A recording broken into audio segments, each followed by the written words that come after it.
Le bailleur est-il obligé de remettre une quittance au locataire? La réponse est donnée par l'article 21 de la loi du 6 juillet 1989 qui dispose que le bailleur ou son mandataire est tenu de transmettre gratuitement une quittance au locataire qui en fait la demande. La quittance porte le détail des sommes versées par le locataire en distinguant le loyer et les charges. Aucun frais liés à la gestion de l'avis d'échéance ou de la quittance ne peuvent être facturés au locataire. Avec l'accord express du locataire, le bailleur peut procéder à la transmission dématérialisée de la quittance. Si le locataire effectue un paiement partiel, le bailleur est tenu de délivrer un reçu. Donc oui, le bailleur est obligé de remettre sans frais une quittance ou un reçu détaillant le loyer et les charges. Si le terme complet est payé, en général c'est 1 mois, si le loyer est payable mensuellement, le bailleur doit remettre une quittance. Si le paiement n'est que partiel, ce sera un reçu et non une quittance. L'article 3.4 de la loi sanctionne même le refus du bailleur de remettre au locataire un reçu ou une quittance d'1 an de prison et de 20 000 € d'amende au maximum. Cet article créé en 2024 est symptomatique de la pénalisation grandissante de la vie civile.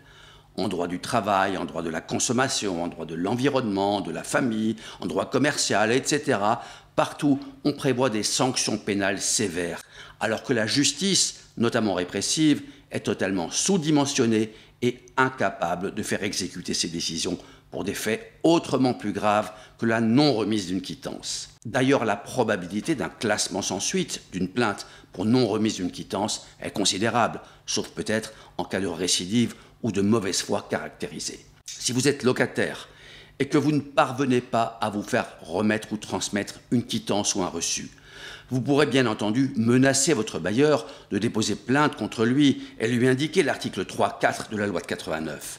Mais vous pourrez aussi recourir à une injonction de faire, ou mieux, à une demande de remise des quittances sous astreinte. Pour cela, je vous invite à regarder une vidéo que j'ai consacrée au refus du bailleur de réparer les fenêtres qui ne sont plus étanches. L'injonction de faire et l'astreinte y sont expliquées. Sachez que si l'attitude du bailleur vous occasionne un préjudice, vous pourrez demander des dommages-intérêts. À cela aussi, j'ai consacré une vidéo que vous retrouverez sur cette chaîne. Un dernier point important est l'affectation du paiement. Ça concerne le locataire qui a des retards de paiement. Par exemple, s'il a 3 mois d'arriérés et qu'il paye une échéance en mars, ce paiement sera-t-il affecté à mars ou bouchera-t-il un trou ancien? Ça peut avoir une grande importance sur le délai de prescription, le délai qu'a le bailleur pour réclamer ce qui lui est dû. Et si le locataire paye en mars et indique sur le virement que c'est mars, le bailleur pourra-t-il lui remettre une quittance pour un autre mois que mars parce qu'il considéra que ce paiement couvre une échéance ancienne restée impayée?